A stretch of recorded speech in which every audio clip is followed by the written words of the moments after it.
السلام علیکم ورحمۃ اللہ وبرکاتہ۔ اللہم صلی علی سیدنا محمد وعلی آل سیدنا محمد وبارک وسلم بعدد کل شیء معلوم لک۔ عزیزان گرامی، تمام مشکلات کے لیے، مہمات کے لیے، حاجت روائی کے لیے، آزمائش سے نکلنے کے لیے، رزق کی فراوانی کے لیے، بیماریوں سے شفایابی کے لیے، تو 3 اذکار دے رہا ہوں، لیکن یہ آپ لوگوں نے اکٹھے پڑھنے ہیں۔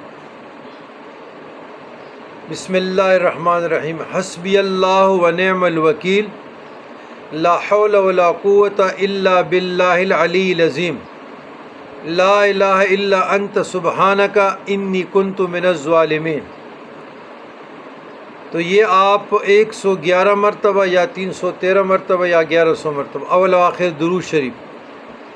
جو بھی آپ کی حاجت ہے، مصیبت ہے، تکلیف ہے، آزمائش ہے، بیماری ہے، یا آپ لوگوں کو گاڑی کی ضرورت ہو، پیسوں کی ضرورت ہو، اور غیب الغیب سے مدد ہو، تو یہ اس کے لیے تیر بہدف ہے۔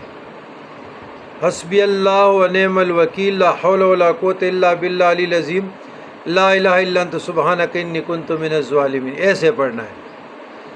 ہاں، یہ ایسے بھی پڑھ سکتے ہیں، حسبی اللہ ونعم الوکیل ولا حول ولا قوت الا باللہ العلی العظیم بحق کے لا الہ الا انت سبحانک انی کنت من الظالمین، فاستجبنا له ونجینا من الغم وکذالک ننجی المؤمنین۔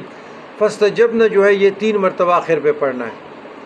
اچھا، بعض لوگ اعتراض کرتے ہیں بحق کا۔ یاد رکھیے گا، یہ قرآن مجید فرقان حمید میں بحق باقاعدہ لفظ ہے، یہ باقاعدہ لفظ ہے۔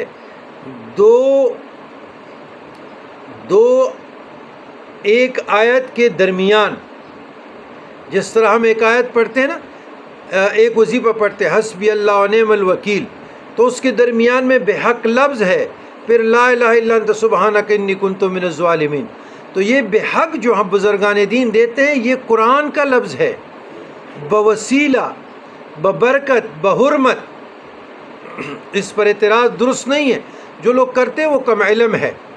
تو اس پر بھی میں کسی دن انشاءاللہ کلام کروں گا کہ یہ کون سے پارے میں ہے، کون سی آیت میں ہے، اور یہ درمیان میں کیوں آیا انشاءاللہ تعالی بحق۔